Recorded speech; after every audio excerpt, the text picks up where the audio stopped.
Today I'll show you how to add money to your Venmo account using your debit card. Quick and easy. Open the Venmo app and head to your profile. Tap the Me tab, then go into your wallet.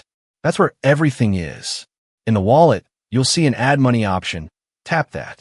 Select that as your funding option.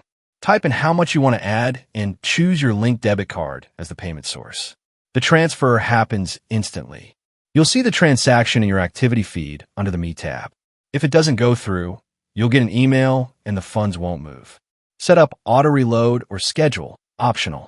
You can set Venmo to automatically add money when your balance drops below a certain threshold or schedule regular additions from your card. Using a debit card typically means the funds arrive immediately. If you were to add money from a bank, it can take 3 to 5 business days. But with your debit card, it's instant. By the way, if you're looking for a smarter alternative to Venmo, I strongly recommend Wise. I use it myself. It's hands down one of the best ways to send money, whether it's within the US or to friends and family overseas. Right now, they're running an exclusive offer.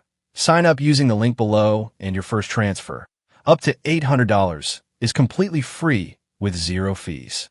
Wise consistently beats banks and other payment services on fees and exchange rates, and the reviews speak for themselves. Best part? Creating an account is 100% free and takes just a few minutes. So if you want to save money every time you send money, click the link in the description, create your free Wise account, and grab your free $800 transfer today.